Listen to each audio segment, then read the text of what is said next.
If you care about soil that actually improves year after year, this episode is for you, so make sure you subscribe to Evergreen Garden, leave a comment with your gardening experience, and share this with someone who still thinks leaves are just garden waste.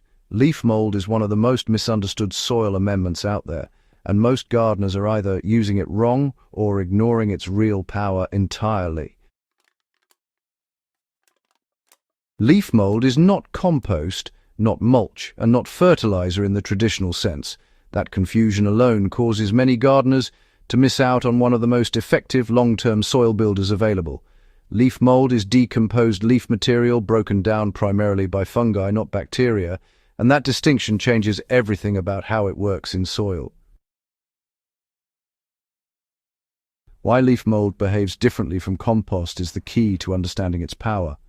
Compost is fast, hot, and nutrient-focused, driven mostly by bacteria breaking down a mix of green and brown materials. Leaf mold is slow, cool, and structure-focused, dominated by fungal networks that mirror what happens on a forest floor. This fungal breakdown creates stable organic matter that doesn't vanish after one season, but stays in the soil, improving it for years.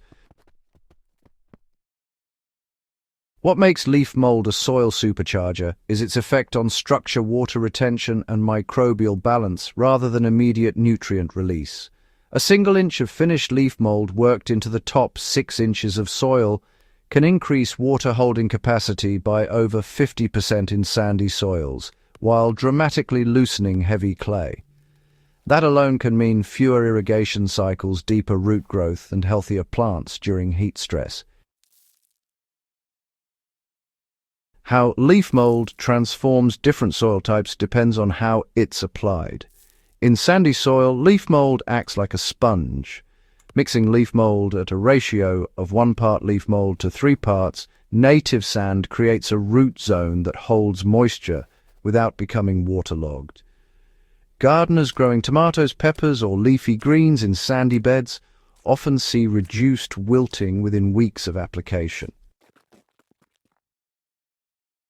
In clay soil, leaf mold works as a natural soil flocculant. Instead of breaking clay down into dust, it encourages aggregation, allowing air and water to move freely. For heavy clay, spreading 2 inches of leaf mold on the surface in fall and letting earthworms pull it down naturally is more effective than aggressive tilling.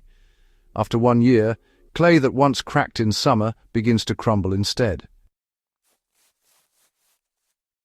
Leaf mold is also a fungal food source, which is critical for perennial crops, shrubs, trees, and long-season vegetables. Plants like blueberries, garlic, asparagus, fruit trees, and roses all benefit from fungal-dominant soil. Applying leaf mold as a 2 to 3 inch surface layer around these plants mimics forest conditions and supports mycorrhizal fungi that extend root systems far beyond their natural reach. How to make leaf mold correctly is honestly simpler than most gardeners think, but patience really does matter. Shredded leaves break down faster, usually within 6 to 12 months, while whole leaves can take up to 2 years.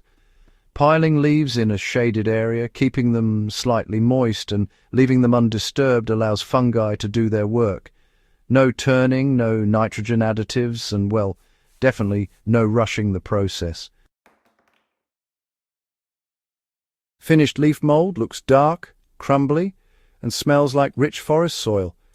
It should feel soft, not slimy, and should no longer resemble individual leaves. If it still heats up or smells sour, it's not ready.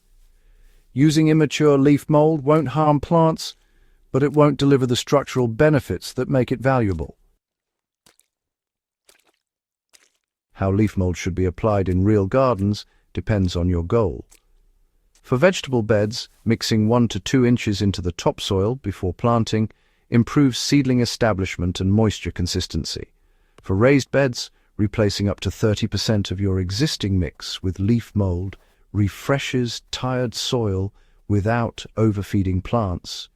For lawns, a thin 1/4 inch top dressing raked in after aeration improves root depth and drought tolerance. Leaf mold also shines in potting mixes when used correctly. Replacing about 1/5 of peat or cocoa coir with screened leaf mold creates a living medium that resists compaction and, holds water evenly. This works especially well for long-term container plants like citrus, figs, and herbs that really suffer when potting mixes break down too quickly. One of the most overlooked uses of leaf mold is as a biological activator. Mixing leaf mold into compost at a ratio of 1 part leaf mold to 4 parts, compost introduces fungal life into otherwise bacterial-heavy compost. This creates a more balanced soil amendment that supports both annual and perennial crops.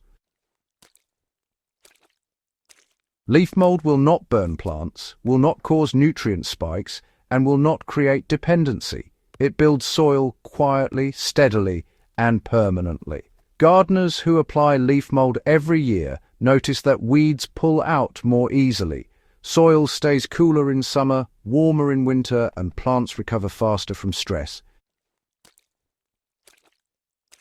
This is why leaf mold deserves a permanent place in serious gardening systems. It turns waste into resilience, leaves into living infrastructure, and ordinary soil into something that improves with time instead of degrading. If this helped sharpen your approach to soil building, subscribe to Evergreen Garden, share this with a fellow gardener, and drop a comment about how you use leaves in your garden. Healthy gardens start from the ground up, and this is one tool no serious gardener should ignore.